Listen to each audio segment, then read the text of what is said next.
नमस्कार। आज का दिन आपके लिए शुभ हो, मंगलमय हो। आज की बात मैं शुरू करता हूँ एक खबर से, और ये खबर मुझे मेरे भाई साहब ने भेजी है, सरदार महेंद्र सिंह ने। वो उनके पास किसी जगह से आई होगी। वैसे आज तक ने भी ये खबर नशर की थी। खबर है कि सिंधु बॉर्डर पर दिल्ली किसान आंदोलन में एक सरदार जी ने, ज्ञानी थे गुरुद्वारे के, हरियाणा के रहने वाले, अपने आप को गोली मारी और वो मर गए, शहीद हो गए।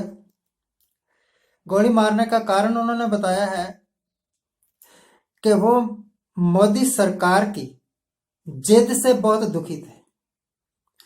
वो समझ चुके थे कि इस सरकार के द्वारा किसानों के हक में कोई भी अच्छा फैसला आने वाला नहीं है। तो आप समझ लो कि मोदी साहब ने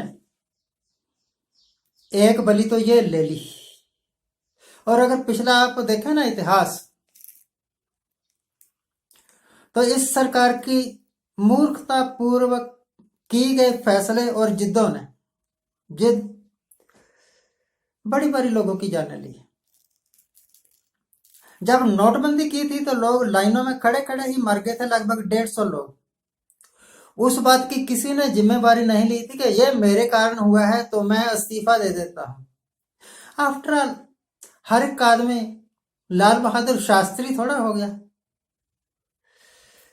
शास्त्री जी रेलवे मिनिस्टर थे। अम्बाला कैंट और शाहबाद के बीच एक छोटा सा स्टेशन आता था, मौड़ी। वहां पर एक्सीडेंट हो गया रेल का और कुछ लोग मारे गए। नेक्स्ट डे शास्त्री जी ने अपना इस्तीफा भेज दिया प्राइम मिनिस्टर को, यह कह के कि मेरे कारण ये एक्सीडेंट हुआ, मेरे कारण ये लोग मरे हैं, इस सब का जिम्मेवार मैं हूं। मुझे इस सीट पर रहने का कोई हक नहीं।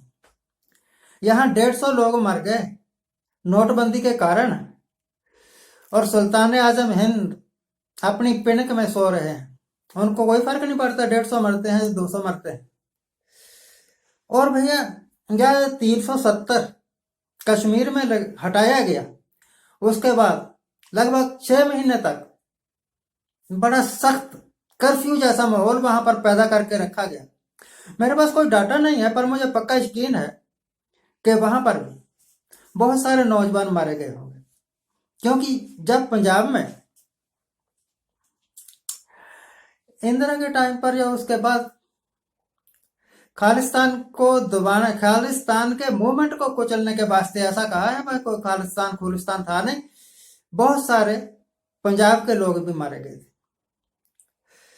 तो अब और भी ये शाहीन बाग हुआ। शाहीन बाग के बाद एक स्टेट स्पॉन्सर्ड तो नहीं, पार्टी स्पॉन्सर्ड प्रोग्राम चलाया गया और दिल्ली के मुसलमानों के ऊपर बड़ा जबरदस्त तशद्दुद किया गया। सिखों के ऊपर भी किया गया। कई सिखों की दुकानें भी जली, तो लोगों के घर जलाए गए, लोगों की मस्जिदें तोड़ी गई और लोगों के दुकानें जलाई गई और मारे गए लोग।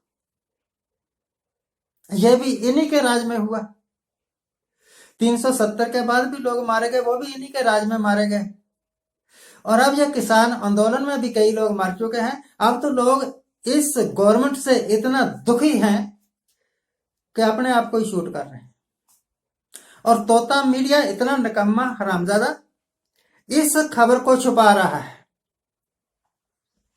कि किसी किसान ने दुखी होके आत्महत्या की।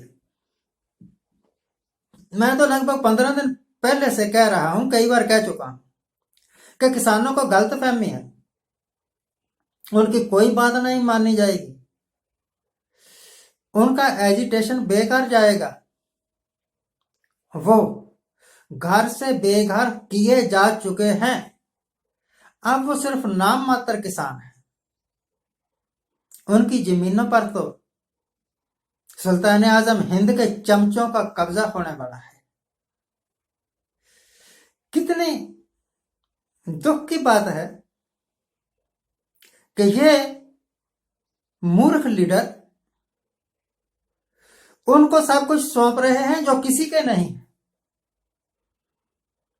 और वो लोग चाहे हरियाणा के हो, चाहे पंजाब के हो, या यूपी बिहार कहीं के भी हो, किसान लोग जो मेहनत करते हैं, अनाज उगाते हैं, और इन्हीं लोगों के बच्चे फौज में भर्ती होते हैं और वहां जाकर गोलियां खाते हैं। कभी किसी अडानी अंबानी ने अपने बच्चे को फौज में भर्ती करवाया है? कभी किसी लैंडलॉर्ड, ये जो कहते हैं इंडस्ट्रियलिस्ट के बच्चे ने फौज में भर्ती करवाया है? मरा है किसी इंडस्ट्रियलिस्ट का बच्चा? जब भी मरता है तो किसानों का, गरीब लोगों का बच्चा मरता है फौज में।